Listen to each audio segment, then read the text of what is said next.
What's going on, everyone? It's Alex. I'm back here in my garage tonight.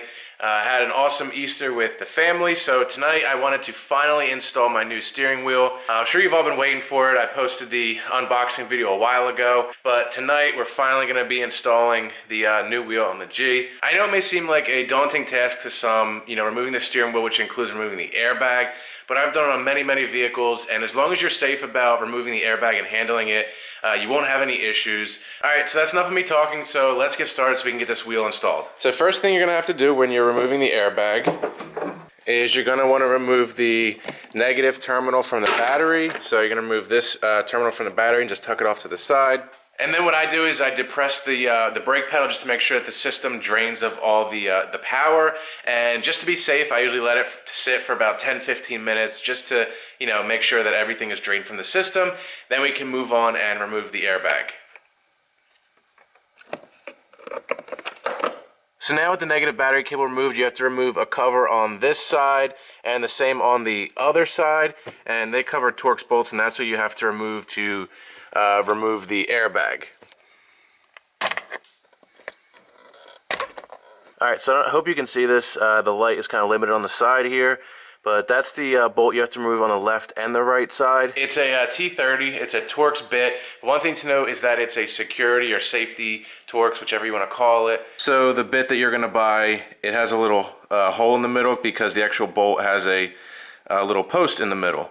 Alright, so then once you get your T30 safety Torx bit, you can remove those two bolts again on the left and the right side, and that's what's going to allow you to pull your airbag out. Alright, so now that those two bolts are removed, you can go ahead and pull the airbag off. If the bolts happen to fall when you take them out, they fall down into the trim area, don't worry, you'll be able to get them out once the airbag comes out. Alright, so the airbag just comes out here. You just kind of work it out with your fingers. Just be careful and safe when you're handling it, nothing will happen. So these little clips are the next thing you have to take off. I kind of pried this one up a little bit already. You're gonna need something real tiny to get in this groove here and here and pop this black piece up. Then once this piece comes up and then the lead comes off and your airbag is free. So this is what it looks like once the airbag is removed. You got your two leads here. Just make sure it's out of this black little guide here. Now you can remove this nut and you're gonna disconnect this plug here, and then this whole wheel assembly will come off.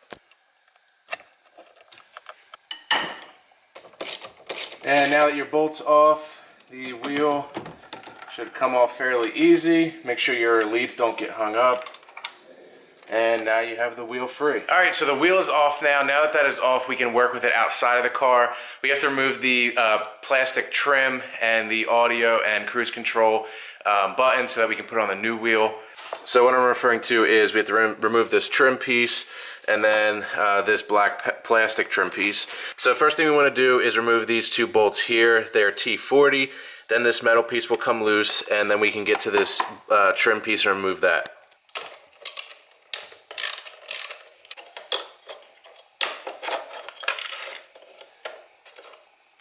You can disconnect this plug here. So this metal piece is free. There are two little springs that go under it, so just keep those and set them off to the side. Alright, so now you have your metal ring off. You can go ahead and release the black trim piece. It's held on by 4 clips. There's one there, it's underneath the plug there, one there, and one there. And then once you remove that, this trim piece will come off.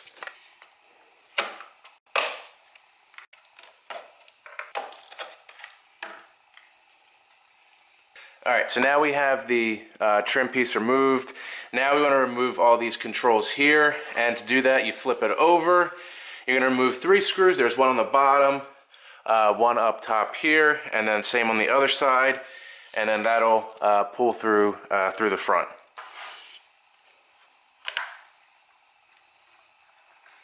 And once those screws are removed, your controls also are removed. I'm also going to remove what looks like a little rubber damper here. It's not on the new wheel, so I'm going to remove it with these 2 screws and we'll place it on the new wheel. Something that's important to note for when you reinstall the wheel is that groove that's above the splines. That lines up with a groove on the steering shaft, and that makes sure that the splines line up correctly and that your wheel isn't crooked.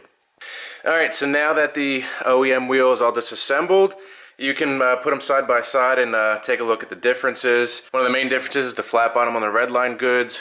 Also, there's more contours and padding for your hands compared to the stock one. You can see the quality is different. This is just like a hard leather, rubber, some type of product. And this is the, more quality leather. It's perforated in this area. And in my opinion, it's just an overall better looking wheel. Alright, so now that all the components are disassembled from the OEM wheel, we can just put everything back together in the opposite order on the new wheel, and then finally place that in the car and get that finished up and installed.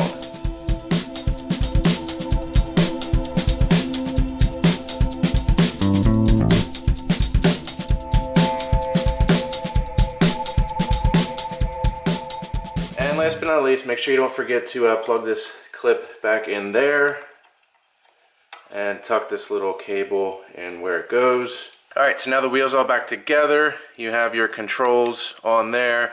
You have the trim piece back on, and this metal ring is tightened back in. So everything fits really, really nicely. No gaps or anything like that. So now it's time to put it back in the car.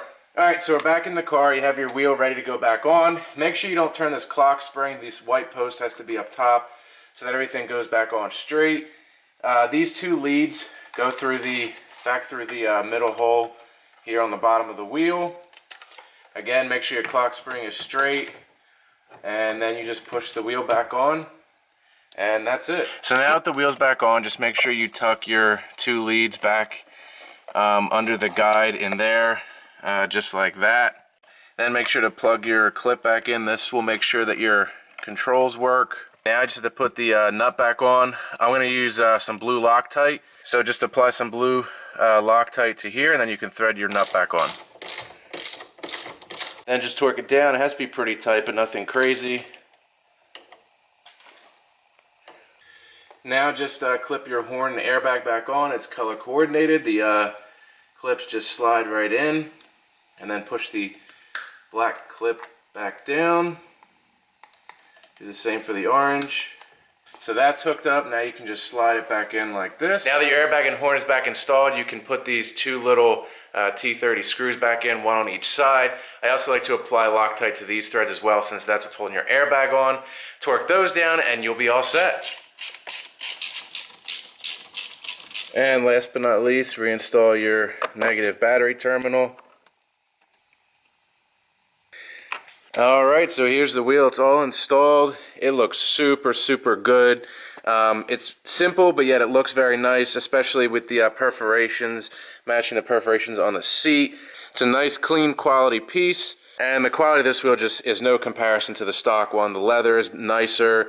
It's a nicer style. It's more sporty. I'm really, really happy with the way it came out. All right, that's it. The wheel install is complete. It was super easy. Like I said, just have to be careful with the airbag. And then when you remove the trim pieces and the audio and cruise control from the old steering wheel, it's pretty much just like a puzzle that goes back. It's pretty straightforward, so just make sure you remember where all the pieces go and everything just goes back the way it should. So needless to say, I can't wait to try out this steering wheel and see how it is and see how it feels while driving. It looks really, really good. It's nice, clean, and simple, and it really accents the interior well and matches well with it. So I hope this little install DIY type video helps you if you're trying to remove your steering wheel for any reason, whether you're putting a new one on or if a lot of people repaint that plastic trim because it gets kind of scratched up. But either way, it's the same way to remove and then reinstall the wheel. So I really hope this video helps. If you have any questions, please drop a comment or question down below. Be sure to answer anything you post. Also remember, anytime that you disconnect the battery cables, you have to reset the window switches. So I'll put a link up here for my other video to show you how to do that. So far, I'm really impressed with the quality of this RedlineGoods wheel. I can't wait to try it out while driving. If you'd like, I'll post the link to their website in the description. If you click on that link, you can save 5% on your order. They don't only sell steering wheels, they also sell shift boots, other trim pieces, and if you don't want to pay the full price for a whole steering wheel, they can do custom covers for you, and you can wrap your stock steering wheel if you still want that custom look. So click on that link, check out their products, and you can save 5% on your entire order. Alright, so like I said, I hope this install video helped you in some way. Please leave a thumbs up if you enjoyed it or if it did help you, and also drop a comment if you have any questions, anything to say. I'm looking to hear your opinions on the wheel, what you think. If you haven't already, please press the subscribe button, also turn on those notifications for the channel. And as always, a big shout out and thank you to my current viewers and subscribers. I really appreciate it. So I hope you guys all enjoy the rest of your day, and I'll see you next time.